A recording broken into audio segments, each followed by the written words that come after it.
Cruise ships and rough seas are never a good match to experience for any type of cruiser. Whether they are beginners or seasoned passengers, rough seas will always be a mood spoiler for everyone on board. But with new cruise ships improving and stabilizing technology in recent years, will cruise ships now be able to glide through rough seas like butter? Well, here's my opinion. I think absolutely not. No matter what they do, the natural elements will always find a way to disrupt and discourage any major technological advancement it takes when traveling through rough seas. But luckily enough, if you hate having your cruise being ruined by rough seas, then here are the top 6 mistakes you should absolutely avoid, plus what you need to do to survive if you are ever caught in rough seas on your cruise. Just before we begin though, can you do me a favor and subscribe? I'd really appreciate it. Alright, now we know that cruise ships, whether you like it or not, will not always be facing smooth sailing and calm seas. You can sometimes expect to be tossed aside on board depending on where your cruise is heading, as certain destinations can affect how you will be able to enjoy your time at sea. Plenty of time passengers on a cruise heading through very rough waters can expect to be stumbling all over the ship, bouncing left to right from wall to wall. It can be a real sight to behold as passengers and crew will try to hold it all together, and the captain furiously trying to navigate the rough sea. This is why I came to you to make this exact video, because as a crew member, there are some tips that you probably are not aware of that can help you not only to survive the rough sea, but to also develop the sea legs of a crew member.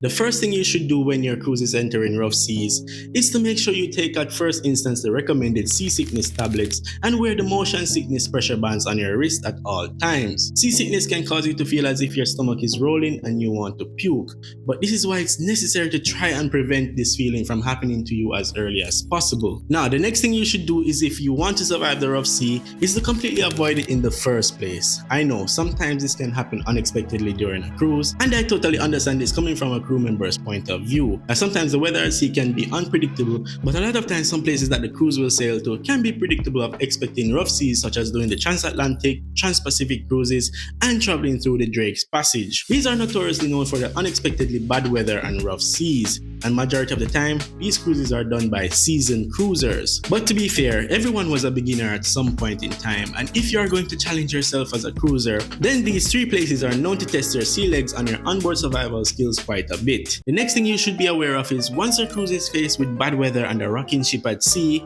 it is best to utilize the room service operations at this time. The reason being is that it will be a struggle for you to move about the ship, and will most of the time feel like you are participating in some Olympic gymnastic event, tumbling all over the ship. And trust me, you don't get any participation trophy or any gold medal at the end of it. The main things you should order once you are utilizing the room service and you feel some form of seasickness is to get yourself some apples, preferably the crunchy green ones, and some warm ginger ale or some ginger candy.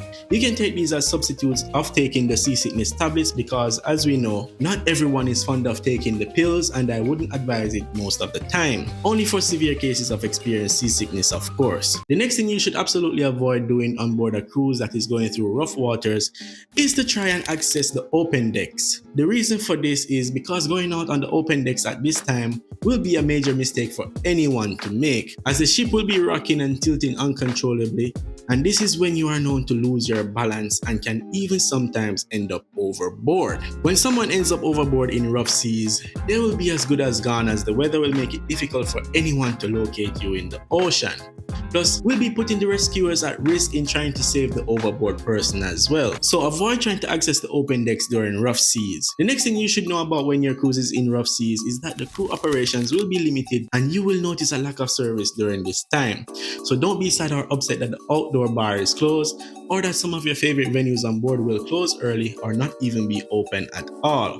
Remember, as crew members, we will always prioritize your safety on board. So if that means keeping you in your room until it is safe for you to go back to your regular onboard routine, then those are the measures that will be taken. The fact is that cruising can be fun, but there is no fun in cruising if it cannot be done safely. Another thing you should take note of when your cruise is traveling through rough waters is to always pay attention to all the crew updates. A lot of time passengers do not tune into the notifications channel on their stateroom TV or listen to the captain's announcement. So make sure you are always updated on the latest happenings, because doing this will better prepare you for if conditions will get worse, or any delay in service, or cancel or late arrivals to any shoreside ports. If this happens on the last day of your cruise and your arrival time is delayed, you can expect that your travel arrangements will get disrupted. So listening to the announcements on board will let you be able to understand the severity of the situation and how best to prepare for it. I now hope you enjoyed the information from this video, and if you did, do not hesitate to leave me a like, it would be highly appreciated. And also comment below anything else you'd like to share with the rest of us, whether it's your own experience during rough seas on a cruise or any tips you found valuable.